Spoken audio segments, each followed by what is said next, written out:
Cashflow Diary Podcast, episode 94. Congratulations, you showed up. Give yourself a high five in celebration of your success. Welcome to the Cashflow Diary, where new and experienced investors come to take confident action towards their goals. Your host is a family man, a real estate entrepreneur, investor, coach, and instructor. As a master facilitator of Robert Kiyosaki's Cashflow 101 game, he's inspired many to begin their journey into creating cash flow for themselves and their family. And now, here he is to offer you the tools required to earn the income desired. Your cash flow coach, Jay Massey. All right, and welcome to another episode of the Cashflow Diary Podcast. I am your host, Jay Massey, but you probably already knew that, and you also know that you're listening on a mobile device, and we've got an mobile phone expert, if you will. Today, you're like, why on earth are we talking about phones? Because anything can create cash flow once you understand how to find a problem, and from problems is what cash flow is created. And that's what we're going to talk about today. For those of you here for the first time, here's what you want to do. You want to go over to learninvestingnow.com. That's learninvestingnow.com. Because when you go over there, what I'm going to do is share with you how to learn investing and now.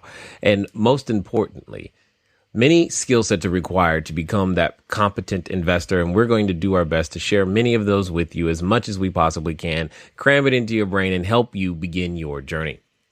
Today's guest, though, has a very unique, interesting story, and I think you're going to enjoy it. And most importantly, I want you to hear just things like perseverance, things like consistency, things like whatever it takes, we're going to figure it out and make it happen. And at the end of the day, that's what most entrepreneurs do. They figure it out and make it happen.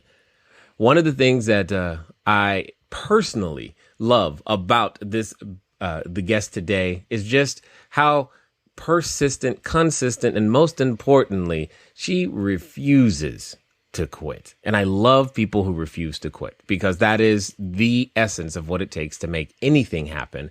What I want you to do, though, is that I want you to hear how it all started, where it became from, and understand that your journey is the same. You're going to have so many different things to go through, but it doesn't matter. You can make it happen. So do me a favor and welcome Miss Nathalie Mortine. Nathalie? I'm here. Thank you for that awesome introduction. Yep, I do my best. So you and I have known each other for a little while. However, yes. I still have to ask the question, because I want to know, and the people want to know. Before you were, on TV and doing all kinds of fun, great things, let me ask you this. You know that I believe in a lot of senses that today's entrepreneurs are like yesterday's superheroes, and they all have secret identities. And you especially being a new mom, you probably got the new title of Wonder Woman going around. So before you, were who you are today, who were you at the beginning? Oh, my goodness. Do we have to go there? Yeah, well, we got to know, because sometimes people look at an entrepreneur and they go, oh, it's always been easy. It's always been natural. You're a natural X, Y, and Z. I think it's important that we find out where everybody starts from. Sure. So in the beginning, I'm the youngest of 6. So I was always fighting for attention because everyone else was so much louder than I was. And then at some point, I decided that people don't listen to me, because every time I would try to speak at my turn at the dinner table, someone else would speak over me. And so I just got in the habit of letting other people speak over me, and I became really shy. And that's pretty much how I lived my entire, at least school life, and then even a little bit after college. So my experience with interacting with people was very, very limited. I definitely sheltered myself. So that's how I was prior to becoming an entrepreneur. Well, and that's funny knowing you today. So let's talk about that. What inspires the transformation? I mean, for all of us, it's something different. What inspires the transformation for you? Well, so my issue was always self-esteem.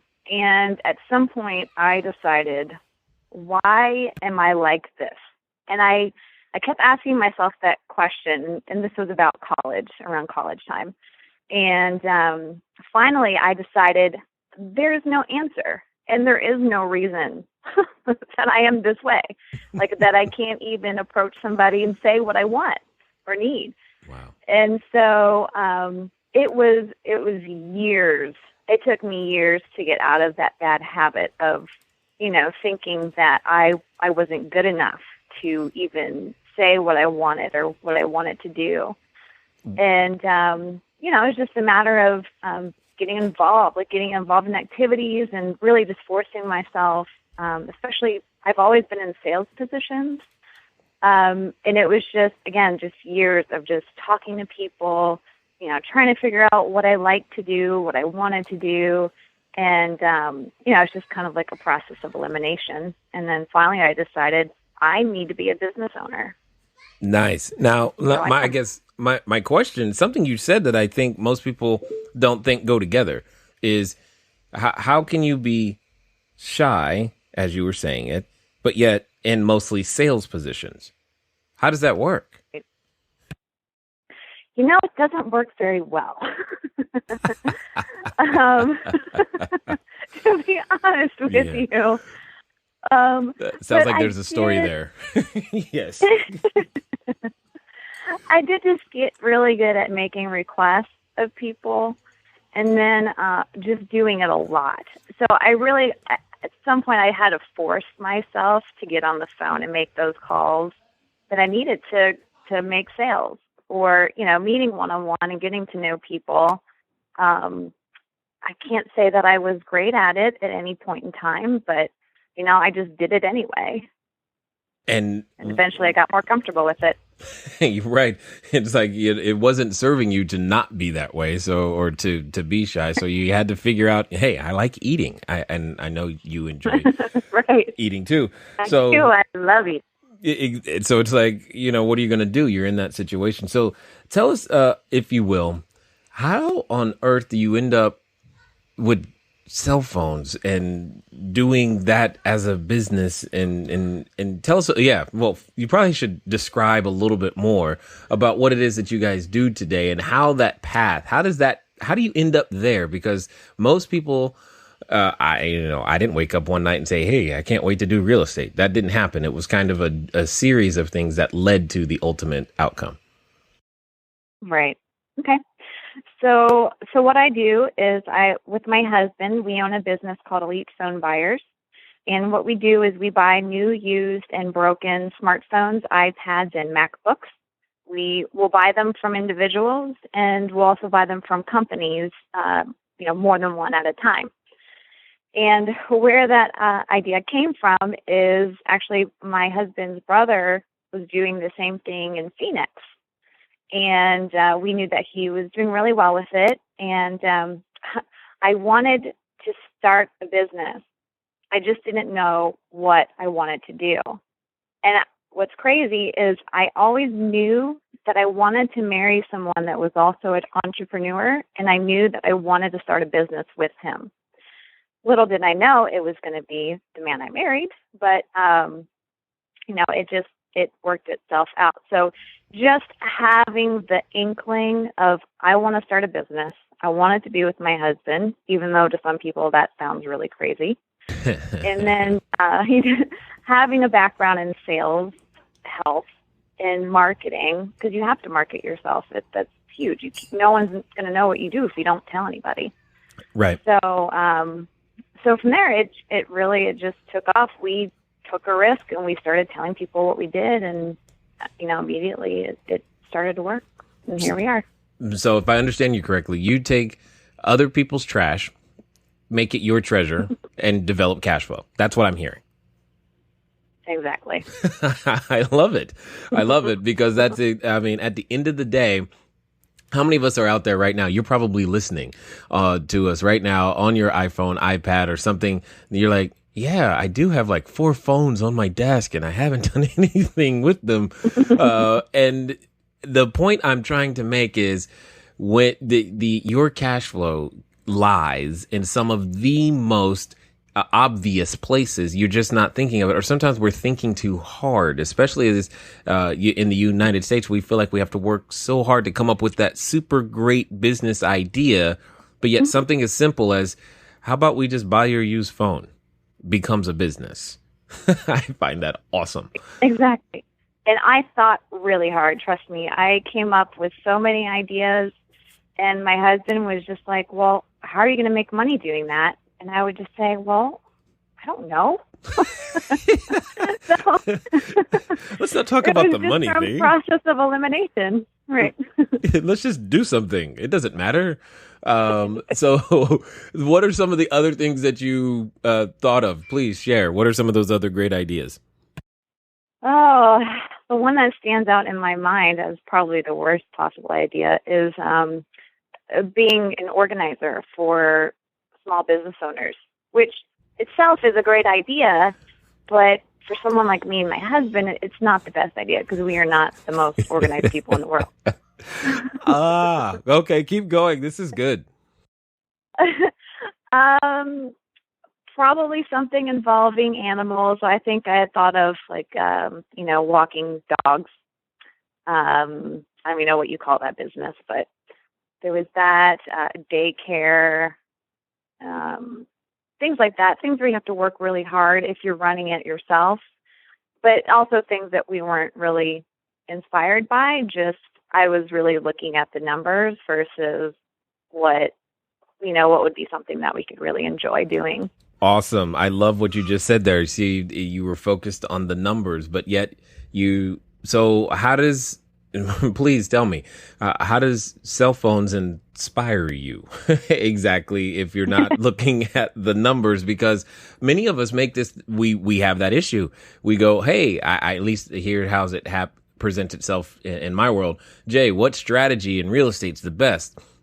Which is code for which one's going to make me the most money right now in the next 15 seconds, as opposed to thinking about, hey, which strategy, which one aligns with my values the most, which one is most fit for me and who we are, which is what I'm hearing the process of elimination went through. So I'm curious to know how does what you're doing today fit into that box? Right. Well, the biggest thing is that it gets my husband excited. So with the fact that he's excited about the business that we're in is huge, because there's so many different things that we've done, especially with real estate investing, again, where we focus, or I should say I was focusing on the numbers, but we just weren't inspired by that. And so, this business really inspires my husband because we get to interact with people that they need the cash and they want it now. They want, the best price that they can get.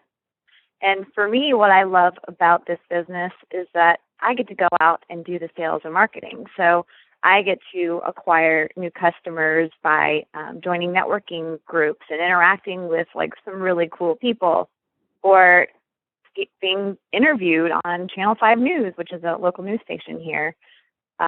So things like that is what inspires me about this business. So technically, we could be doing anything, and I could be, doing the same thing and be successful with it. But I'm just happy because my husband's happy, and we get to do this together. Even with my son, he comes, we watch him here in the shop for the most part. Kids are some of the best negotiators. Yeah, I bet you he could get you a good deal.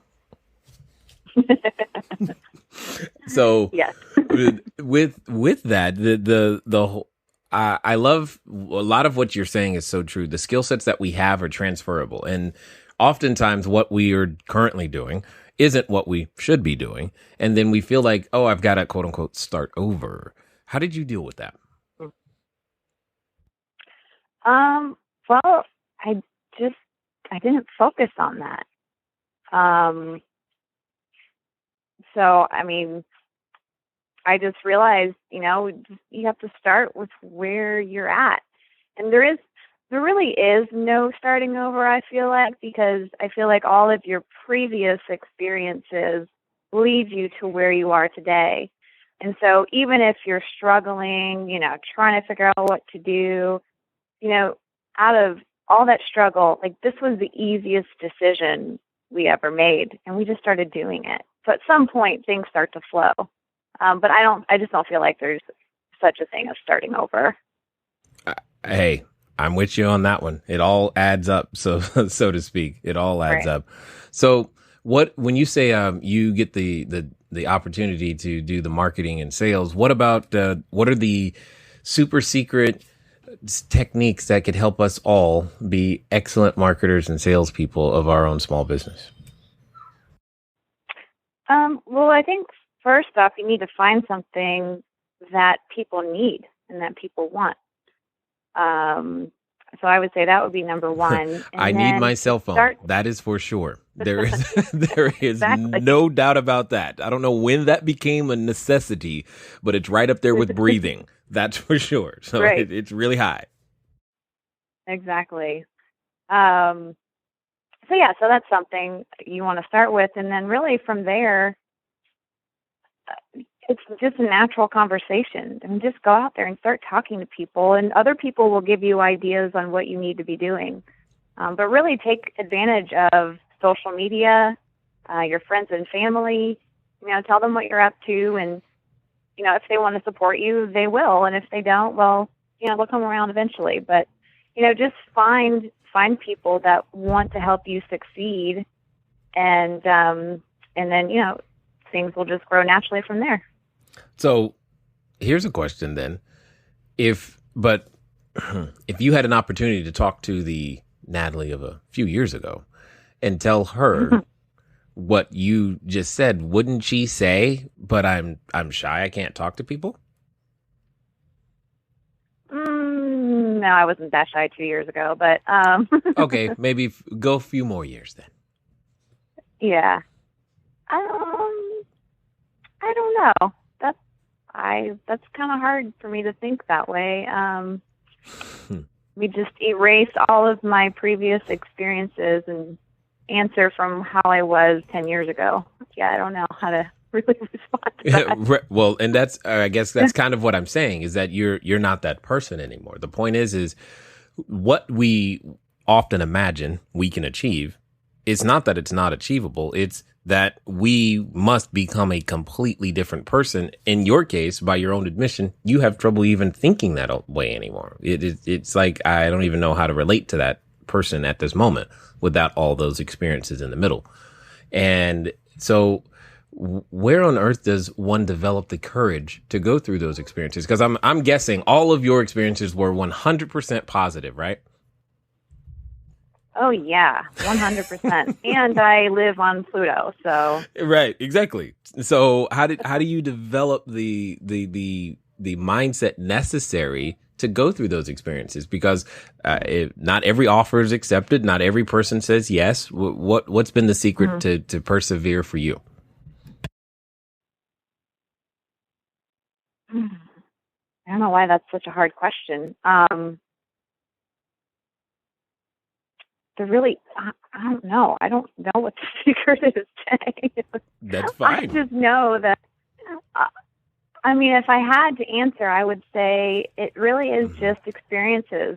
So, getting out of my head, because, I could sit here and think about what I need to be doing or what I want to be doing. But until I start taking those first steps, whatever they may be, like, picking up the phone or posting an ad online or telling someone about what you do, until I do that, it doesn't make a difference. You're not going to change. You're just going to be stuck in your head. So I think the practice is going out and taking those actions and being willing to fail. To me, that's what courage is, you're not going to have a surefire success with all your ideas. Just have the idea, take an action. If that didn't work, oops, do it again with somebody else. Yeah, I all about that experimentation, but that's the very process that prevents many people from even starting, is because we don't want to go out there naturally. I know naturally you don't want to go out there and feel the experience of failure. You want to try and get it right from the first time, Right. but I guess what I'm hearing you say is that doesn't work. That's not how it happens in real life. Right. And trust me, like, I'm not as shy as I used to be, but there's some people that I want to talk to that it terrifies me when I'm thinking about it. But when I actually talk to those people, they are so compassionate, and I mean that's why we want to. You want to surround yourself with successful people because they are so compassionate, and there's a reason why they are where they are. It's because they are so great with people. So when you actually speak with these successful people, it really isn't a big deal. It's like just talking to a friend. Yes. It hopefully will be like talking For to the a most friend. part. For the most part, yeah. You might find out, that wasn't good at all. So right. that's interesting. So has there been, I'm just interested to know, with the addition of your new son, does this somehow add a new dimension to reasons why you must be in business? Does the business look different to you today? All right. One of the interesting things about business, about yourself, is understand this. As you grow and change, business will grow and change. Everything that you do, you'll start to do it for many different reasons. And nonetheless, as you have more and more experiences, be they life experiences or experiences in business, you will grow and change and things look different. So stay tuned for her answer, because I definitely will get you to it. A couple of things that I want to update you on. One, as of probably by the time you're listening to this, I'll be on a plane on the way to Lithuania. So for those of you in Estonia, I'll be nearby, but not quite there. And I'm saying this because one of the next episodes will likely be recorded from Lithuania. And that'll be interesting because I get an opportunity to go hang out with Simon Black at his entrepreneurial camp. And if you don't know what that's about, just go over to sovereignacademy.org, sovereignacademy.org. Simon Black was a guest previously. Feel free to look that episode up and listen to it. And for you that are waiting on the audiobook, we are getting close. We actually have a countdown. When I return back to the United States, I'll be giving you the countdown so that you'll know how many days left before we actually can release. It is going to be exciting. If you're still not on the list for the audiobook, you can get on 949-682-3565. You send a text message with the keyword audio to 949-682-3565. For those of you who don't know what I'm talking about, recently released the book, Cashflow Diary, 10 Steps to Creating Wealth in Any Economy. Obviously, it's currently available Amazon and all those other fine places, but buy it from our website at cashflowdiary.com/book if you actually want the book. You can get the PDF as well as the physical copy there. And the one more thing I want to say, had a great time. I know some of you who are listening to me right now, you are a participant in one of our live events that we just did over the weekend. And in fact, don't listen to me say it. Here it is, straight from one of the participants' mouths. Hi, my name is Brian Dunnigan, and I was a participant in Jay's educational event, How to Double Your Leads and Triple Your Sales in a Quarter of the Time while Eliminating Your Marketing Budget. It's a long title, but it was packed full of information. It was a fantastic event. It was 5 hours of condensed information that Jay did a wonderful job. It was great because essentially he distilled down many sales techniques that he's had overwhelming success with, and shared it with a few of us. So I learned a lot today. Almost looked at it like a roadmap to having fruitful and productive conversations with potential investors. And really it's designed to ensure no time is wasted, either potential investors or our own. So I thought it was very, very well done, and really leads to actionable items. And it's essentially it's a roadmap to follow for success and to build upon past success. And so I highly recommend. 2 thumbs up. Thanks very much, Jay. Appreciate it. Bye. Yes, Ryan, you are absolutely right. That was a long title. Let me see. It was how to double your leads, triple your sales in a quarter of the time while eliminating your marketing budget. Yep, that qualifies as long. Anyway, let's get back over to our guest. Oh, absolutely. I never thought I would be able to run a business with a 3.5-month-old in my arms for, most of the week. And, I really found that community makes a huge difference because we have, people that work here for us that are a huge help that, I don't know how I would do this without them. And then I also have my parents who, watch him a day or two out of the week.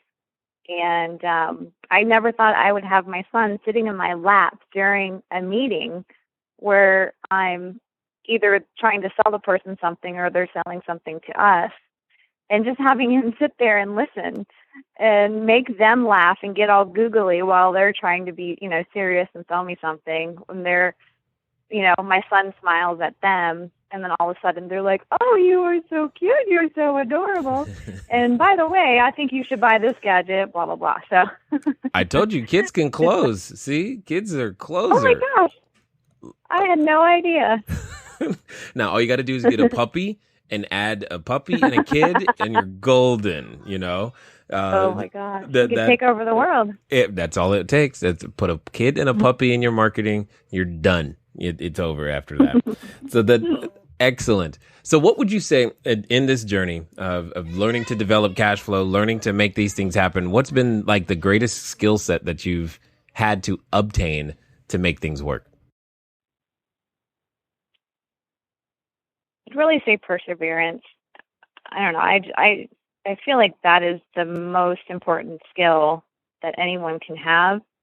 But second to that is also knowing when to quit. And what I mean by that is sometimes you're headed on a path that it's the wrong path and you have to turn back around and take a different path. So being willing to look at where you are and realize, oh, maybe I made a mistake. I need to do something else. And just being okay with, well, there goes 2 years of whatever you were working on. But when you come to that realization, just move on. Try something else. It's really not a big deal because everything you did prior to that got you to where you are now and is going to give you that much more success in whatever you choose to do. Agreed. That's the only thing I can say. That's the only thing I can say is yes. That's exactly yes. In so many ways, because learning, I think that's probably one of the most difficult things. It's a strategic pivot is what I'll call it. It's like, enough of this direction. We need to go this direction. That doesn't mean what we did was completely for nothing. Now we know one way to really not do something. And yet knowing when that is, as opposed to when to persevere and push through, those two things makes a huge difference. What's some of the things that you've had to experience persevering through that you would consider one of those challenges that tend to make or break most entrepreneurs? Oh gosh, pick one. Probably the worst Anyone. possible thing you can think of. Yeah. So the one that stands out in my mind is when we first got into this business, we were operating it out of our home. And my husband, I do point the finger on this one because I was really opposed to it, on a couple occasions would meet people in their home or at their home or like in their neighborhood or whatever. And this one gentleman that he had done quite a bit of business with said that his car broke down and that he was at his apartment and wanted my husband to come to his apartment to buy some phones. And I was like, well, I really don't want you to do this, but, my husband really wanted to go. He trusted the guy. So when we get there, him and his really large friend decided that they wanted to take our money and they wanted to do it by force. And basically knocked my husband out, threw me to the floor, and gave my husband a severe concussion and took our cash. Now, the guys were caught, a couple weeks later. But, we were left with, for me, emotionally, I was terrified. And for my husband, he just thought, I don't even remember anything. He was all fine with it. Wow. Even though he spent a night in the hospital from, having a severe concussion and being knocked out. So that was really hard. And what's funny is I remember talking to someone, Mm-hmm. and they said to me, because I was talking about, doing some additional phone transactions, and she said to me, "But I thought you were getting out of the business." And I was like, "Well, why did you think that?" And she goes, "Because of what happened to you." Mm-hmm. And I said, "No, that thought had never even crossed my mind, because that was one incident, that was one person or two people who were desperate for cash, and we weren't going to let that stop us. I mean, we slowed down for a couple of weeks so we could recover, Mm-hmm. but it wasn't sufficient to stop us on our vision and what mattered to us, which was providing a service to people that, that's it. It's of service to people. So we just kept going. Nice. And that, I guess, those are the things that I find interesting, is that how sometimes the people close to us will make an assumption, like you said. I thought you were getting out of the business. Clearly it's not working, or they things like that are said. And in those moments, we still have the responsibility of making the decision. And that's what you made at that moment, is you made a decision. In fact, it was a decision that had already been made, because you didn't feel the need to make a new decision, because you just said, that thought never even occurred to my mind. Right. And I love that. It was a decision that was already made. Exactly. And the only difference is that, we did decide to do business a little differently. We decided to have people come to us. I would imagine that would be the case. Yes. Yeah. Right. In an environment where we you just made the control. adjustment. Yeah. Mm-hmm. Yeah. We just made the adjustment and made it work. And we're not going to do that again. That's for sure. Right. And but that's definitely an extreme case. Now, hopefully that doesn't, happen to many of you listening, but the principles are the same. You do the best you can with the knowledge and information and resources you have. And then when you experience a failure event, no matter how tragic, you make an adjustment. That's not a sign that says quit. You make an adjustment, unless you choose to let it mean that. So I'm curious to know what about this service means so much to you that you would persevere past that. I can't say that I have some sort of emotional attachment to a cell phone. But to be honest with you, it really is being able to work with my husband, and not just my husband, but my family, which now includes a 3.5-month-old son. And that just was something that I knew that was important to me. And the fact that my husband is passionate about it really excites me, because there's so many different things that we've done that he just was not excited about. And so to have the people in your life be excited and passionate, to me, that's important. And just being a part of a team, and why not have it be the people that matter to you most? Agreed in so many ways. So when it comes down to, I got to ask, because if your son is there, please tell me, is he on commission? I'm just curious. No, but trust me, he will be well taken care of. Yeah. I was just making sure. Want to make sure he gets his fair share for closing business. But the idea of working with one's family is definitely an interesting thing. So this has become something, what started out as an idea, working out of the house in various situations, has now become something more. Where does this, what's the end game? What's the big vision? How do you see this growing now? Well, I had taken a really excellent training, the same training that you did, Jay, that taught me that you need to have a business or something that is providing you with large sums of cash so that you can then take that cash and invest it in passive income or cash flow.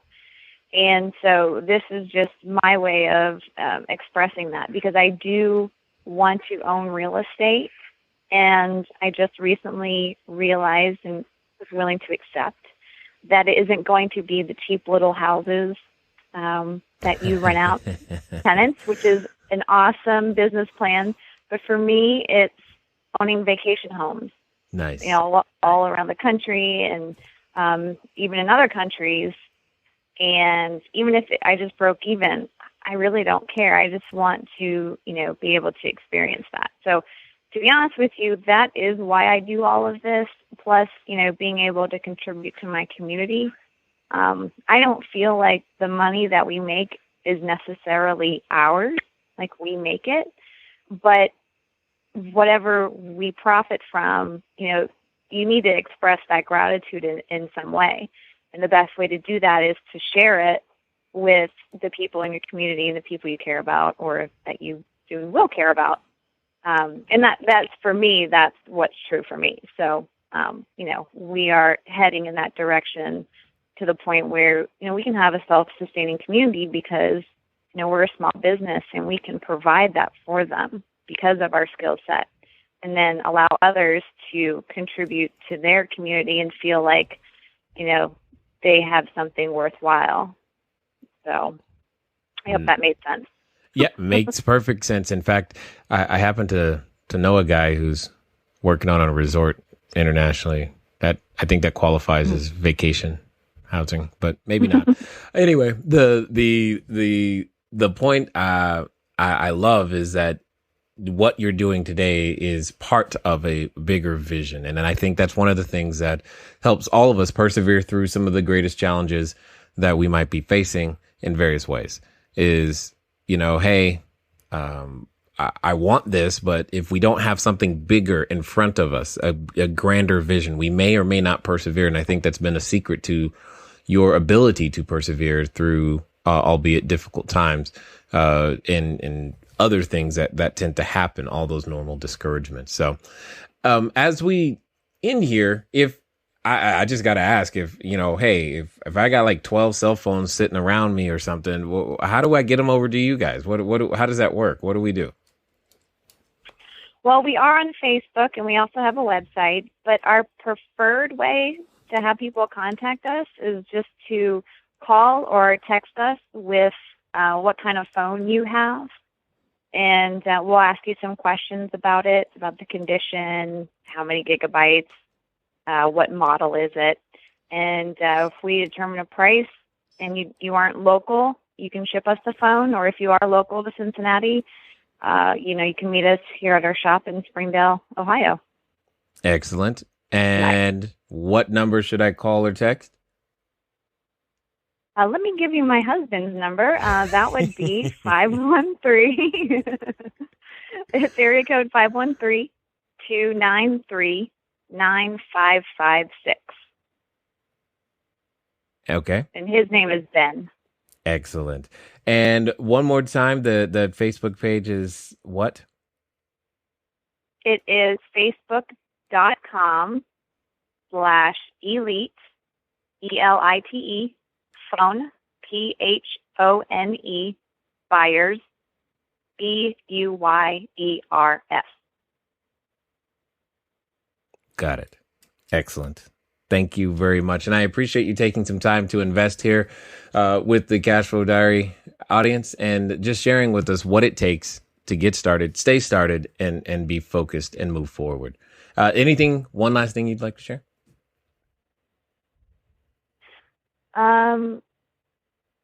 Really, I would just encourage people to pursue the thing that they're so terrified to pursue, whatever that is. Just do it. Be willing to fail. Agreed. Trust me, you'll have fun doing it. At some point, you'll have fun doing it. At some point, indeed. That is if you don't quit. All right, ladies and gentlemen, you know what time it is. It's time for you to move at the speed of instruction. Elite Phone Buyers is there. If you've got a phone, or 12 of them, sitting around and you know that, hey, they're not doing me any good right now, there's probably a way that could become the launching pad. You say, I need a little bit of cash to start my business. Well, those 12 phones are sitting on your desk. Go turn them in, get some money, make that happen. But most importantly, understand that whatever business that you are looking to make happen will start from your ideas, will continue as you continue to nurture those ideas and grow. And yes, ladies and gentlemen, unfortunately, you will hit at least one roadblock, sometimes more, but you still have the opportunity to make the decision to persevere. It's been fun talking to you today. Glad that you take the time to tune in. I look forward to talking to all of you soon. Until next time. Thank you for investing your time with Jay Massey and the Cashflow Diary. When you have a moment, please visit iTunes and leave a positive comment about the show. And go now to our website, CashFlowDiary.com, to take advantage of our free business building course, Cashflow Foundation. Gain the knowledge, understanding, and skill that will teach you how to never need a job again. Until next time.